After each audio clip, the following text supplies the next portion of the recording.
बिहार में होगा महाराष्ट्र वाला खेला, बीजेपी के इस सांसद ने किया बड़ा दावा, सियासी हलचल बढ़ी। जी हां दोस्तों, बिहार से बड़ी खबर अपडेट सामने आई है।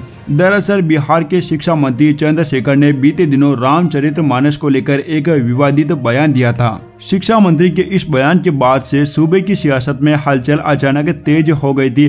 राजनीतिक जानकार आशंका जाहिर कर रहे थे कि मकर संक्रांति के बाद बिहार की सियासत में शायद कुछ बड़ा होगा। और अब इस मामले को लेकर अररिया से बीजेपी के सांसद प्रदीप सिंह ने एक बड़ा दावा किया। सांसद के इस दावे के बाद राज्य में सियासी तापमान बढ़ा हुआ है। अररिया से बीजेपी सांसद प्रदीप सिंह ने दावा करते हुए कहा कि बिहार में भले ही महागठबंधन बन गया हो, लेकिन इस गठबंधन से जदयू के विधायक और एमपी खुश नहीं हैं। सांसद ने कहा कि सीएम ने जब से 2025 में राजपाट तेजस्वी यादव को सौंपने की बात कही, उसके बाद से जदयू नेताओं की बेचैनी बढ़ी हुई है। बीजेपी नेता प्रदीप सिंह ने कहा कि जदयू से कई विधायक बीजेपी के संपर्क में हैं। बीजेपी सांसद ने दावा करते हुए कहा कि थोड़ा इंतजार करें, जल्द ही बिहार में महाराष्ट्र जैसा खेला होगा। भाजपा सांसद ने कहा कि ये बातें केवल राजनीतिक बयानबाजी के लिए नहीं कह रहे हैं, बल्कि पूरी जिम्मेदारी से कह रहे हैं। उन्होंने कहा कि जल्द ही वे इस मामले को लेकर पूरा खुलासा करेंगे।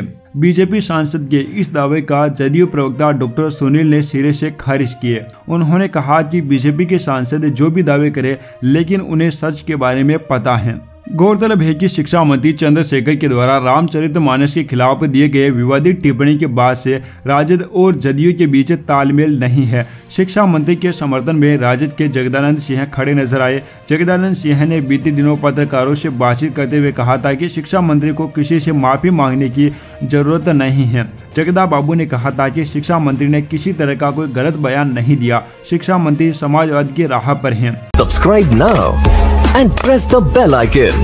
Never miss an update.